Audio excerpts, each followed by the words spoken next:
আসসালামু আলাইকুম চাকরি প্রত্যাশী ভাই ও বোনেরা, পঞ্চম গণবিজ্ঞপ্তির প্রাথমিক সুপারিশ নিয়ে যা জানালো এনটিআরসিএ এ বিষয়ে একটি নিউজ প্রকাশ হয়েছে।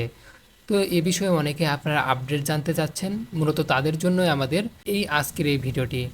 ইতিপূর্বে আমরা একটা ভিডিও তৈরি করেছিলাম এবং সেখানে বলেছিলাম যে এই মাসের মধ্যেই এনটিআরসি এর পঞ্চম গণবিজ্ঞপ্তি প্রকাশ করা হবে। তো চলুন আজকের নতুন আপডেটে কি জানা যায় সেটা দেখে নেওয়া যাক। চলতি মাসেই পঞ্চম গণবিজ্ঞপ্তিতে আবেদনকৃতের নিয়োগের প্রাথমিক সুপারিশ করতে চায় বেসরকারি শিক্ষক নিবন্ধন ও প্রত্যয়ন কর্তৃপক্ষ এনটিআরসিএ। তবে ইন্ডেক্সধারী শিক্ষকদের আবেদন খুঁজে বের করতে সময় লাগায় প্রাথমিক সুপারিশের দিনক্ষণ পিছিয়ে যেতে পারে। অর্থাৎ আমরা যে সময় বলেছিলাম তার কাছ থেকেও কিছুটা সময় পিছিয়ে যেতে পারে, তবে এ বিষয়ে সুনিশ্চিত নয়। সোমবার 20 মে এনটিআরসি এর একাধিক কর্মকর্তা দ্য ডেইলি ক্যাম্পাসকে এই তথ্য জানিয়েছে। কর্মকর্তা জানিয়েছে, ইন্ডেক্সধারী শিক্ষকদের আবেদনের সুযোগ না থাকলেও তারা তথ্য গোপন করে আবেদন করছেন।